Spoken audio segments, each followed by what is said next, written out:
10 mga sikat na tao sa Pilipinas na nagmamay-ari ng mga private plane at helicopter. Number 10. Manny Pacquiao. Si Senator Manny Pacquiao o mas kilala bilang ating pambansang kamao ay kabilang sa mga pinakamayamang artista at politiko sa Pilipinas. Isa rin siya sa mga highest paid athlete sa buong mundo dahil sa kanyang husay sa larangan ng pagboboxing. Dahil sa sobrang yaman ni Manny Pacquiao, nakapagpatayo ito ng mga iba't ibang mansyon sa Pilipinas at maging sa Amerika. Nagmamay-ari din siya ng mga mamahaling sasakyan at mayroong iba't ibang uri ng mga negosyo. Noong 2012 naman, bumili siya ng isang second-hand na Bell Jet Ranger helicopter. Ito ay isang 5-seater helicopter na kanyang nabili sa halagang 18 million pesos. Binili ito ng ating pambansang kamao upang magamit sa pagbisita sa mga malalayong lugar na nasasakupan nito noong kasalukuyan pa lamang itong congressman ng Lone District ng Sarangani. Bukod dito, mayroon din siyang yate na nagkakahalaga ng 25 million pesos at nagpagawa rin siya ng isang super yacht na may sukat na 148 feet at may 14 na kwarto na nagkakahalaga ng 500 million pesos. Number 9. Willie Rebillame. Si Willie Rebillame o mas kilala sa tawag na Kuya Will ay nagsimula sa pagiging host ng noontime variety show na Lunch Date sa GMA noong 1980s at madalas maging sidekick ng mga bigating artista sa pelikula. Ilan pa sa mga naging programa nito ay ang Magandang Tanghali Bayan, Willingly Yours at Wawawi sa ABS-CBN. Nagkaroon din siya ng programa sa TV5 ng Willing Willie, Will Time Big Time at Wawawili. Ang latest show niya naman ay ang Wawawin sa GMA7 na nagtapos noong February 2022.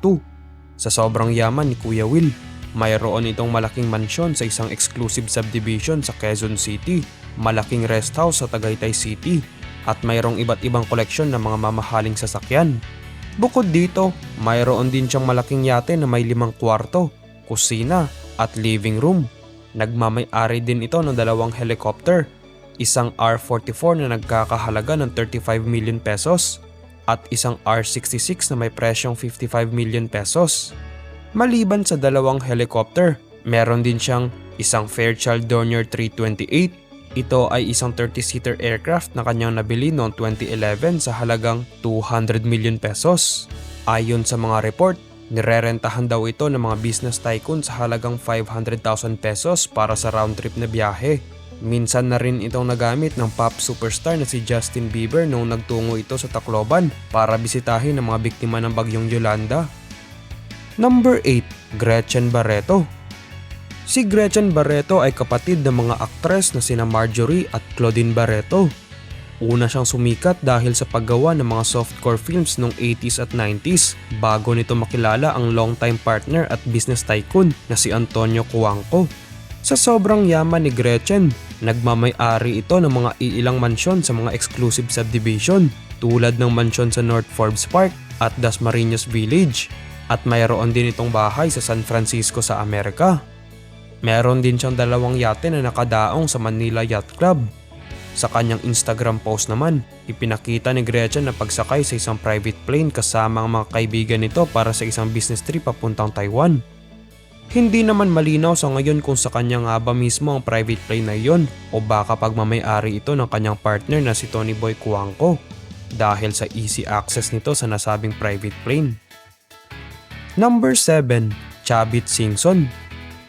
Ang dating governor ng Ilocos Sur at kasalukuyang mayor ng Narvacan, Ilocos Sur na si Chavit Singson ay hindi lamang nagmamay-ari ng isang private jet kundi ng isang aviation company na may halos 30 jet na nagkakahalaga na mahigit kumulang 350 million pesos bawat isa. Ang Platinum Sky Aviation Incorporated ay isa lamang sa napakaraming negosyo ni Chavit Singson na nagmamay-ari ng LCS Group of Companies. Si Chavit din ang isa sa mga major sponsor ng Miss Universe na ginanap sa Pilipinas noong January 2017.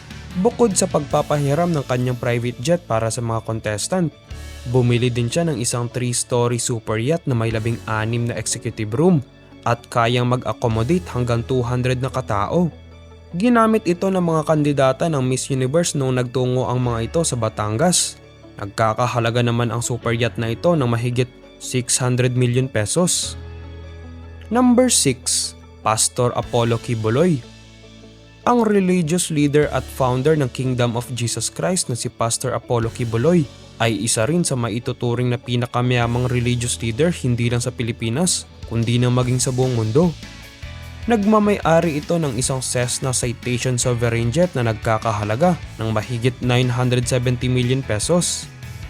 Mayroon din siyang isang Bell 429 helicopter na kung saan ang mga sasakyang panghimpapawid na ito ay minsan na nagamit ng matalik na kaibigan nito na si Pangulong Duterte noong nangangampanya pa lamang ito sa pagkapangulo noong 2016. Bukod sa dalawang nabanggit na aircraft, makikita rin sa private hangar sa loob ng Kingdom of Jesus Christ compound ang dalawa pang private plane at isa pang helicopter na nakapark dito, at ito ay pinaniniwala ang pagmamay-ari rin ni Pastor Quiboloy. Number 5. Manny V. Pangilinan. Si Manny V. Pangilinan ay ang tumatayong chairman at CEO ng iba't ibang malalaking kumpanya sa bansa tulad na lamang ng Meralco, PLDT, Smart Communication, Metro Pacific Investments Corporation, Energy Ventures at marami pang iba.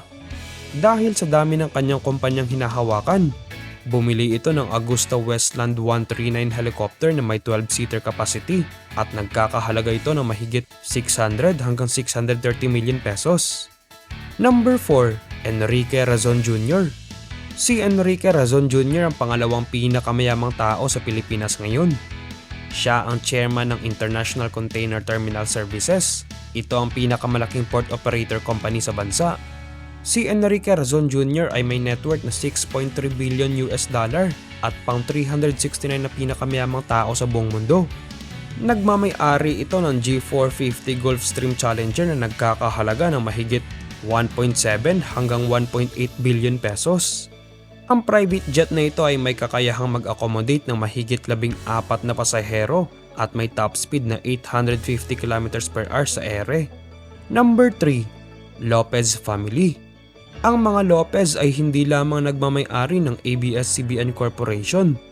Isa lamang ito sa mga subsidiaries ng Lopez Holding Corporation na pagmamay-ari ng pamilya Lopez. Ilan pa sa mga subsidiaries nito ay ang Skyvision Corporation na may kontrol sa Sky Cable, First Philippine Holding Corporation, Bayad Center at marami pang iba.